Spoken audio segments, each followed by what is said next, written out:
Okay, it's time to start making our raised beds. You see these planter wall concrete retaining wall blocks in the green circles. They are at any big box store. And the boards you choose can be as long as you want or as short as you want. I chose mine to be 2 feet by 4 feet. That's a space I have. But also, you want to remember whatever length you do or width, you have to be able to reach your arm into the middle and weed it, or in this case, fill an Oreo with it. So don't make it, 6 by 6 unless you want to walk in and get that done. So if you're just reaching in, make sure it's not any deeper than your arm into the middle. The next thing you have to look at is how high you want it. So if you have good soil underneath, then you don't have to, you can only go 1 block. If you have poor soil, then you want to stack these blocks, and there's a rebar hole in the middle, so put that down the middle. And you can just stack them up for 2, and that should be enough. And I say that assuming that you'll be putting an Oreo in, because that is such an easy way to make this happen. It waters so easily. It waters for 3 to 7, some places 10 days, depending on what coast you're on, how much rain you get, what kind of soil you have, how many plants you put in there. They're all factors. So that's why it varies so much. But on the west coast, where you get about 10 inches of rain, you can usually go 3 to 5 days. On the west coast, we can go 7 to 10 days. You put a bunch of mulch on top or straw or something, and sometimes you can go for 2 weeks. But that's kind of unusual. So I'd say 3 to 10 days most of the time. So you have the Oreo in, and when you're putting that in, just remember to bury it so just a couple of inches of showing.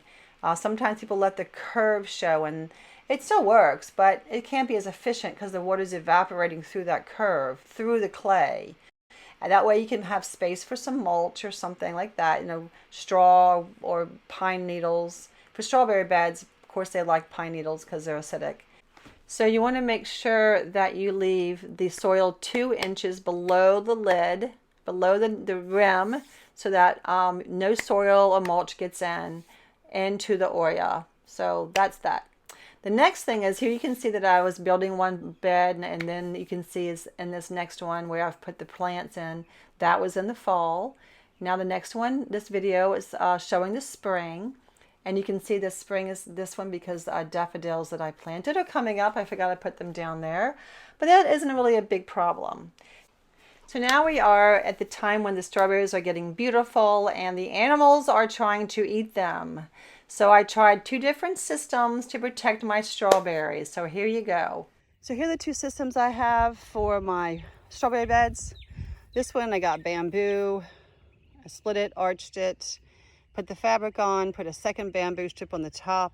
I can tuck one in the other here. This one, I thought, look around the garden. I had these strips of some boxes that I had cut down to a certain height so I could put them into my aisles here, and then put some straw on top of them. Pulled those out because the animals were eating my strawberries and I was not happy. So I put them around the edges. And then for the top, I just got some wire that I had. I arch my wire like this. I don't know if you can see this, for several reasons. One is because my dog walks through these things when they're little tiny things. 2, the crows eat the seeds. So here I have seeds coming up, and the crows will come in and just pick these out. So they won't go into these cages. And 3, when these go through the cages, I can just put my hand in these holes I made. So that's really nice. But the reason I'm showing you that is because I needed something to put on top of my beds. So I just looked around and got a couple of small ones. You can see the hole here. I usually put these on top of my carrots because the same problem, the dog, the birds, all the animals come in. So I just stretched this one out. It's kind of funky looking, but who cares? And just set that on top of the cardboard. I still have a hole if I want to do something quick like weed. And then I put this in here on the end because the birds were coming in and they would just take 1 bite out of each one, which is super irritating, but they don't like all this. So if you have bamboo, that's nice, which obviously I do. But if you don't, you could do anything with branches, of course. And this one, this is what I had, but I would put cardboard here if I had it. The advantage for this is the bees can get through easier. That one, I had to leave gaping holes for that one, for the bees to get through. And I'm thinking that actually That is a little more productive in fruit than this one. And here are my strawberries I picked just today. And this isn't a huge colander, but you know, here's my hand. It's pretty big. Nice collection there. Yay. Been doing that. So I'm trying to get pictures like that. Show you how many strawberries I'm pulling out. And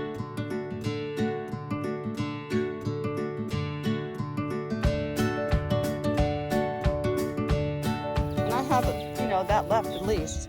And I can't remember if these are ever bearing or just June bearing, I think, although it's May, so I don't know. I get them all mixed up, not me personally, but in the garden I did. So I don't know what I have, but I will know by the end of the summer. So 2 ways to protect your berries: a little bit fancier fabric, some kind of system to give it open and closed, or cardboard and wire. That's what I'm voting for, because it is so much easier to just lift this sucker up and work in there and then put it back down. And so there you go. So happy gardening.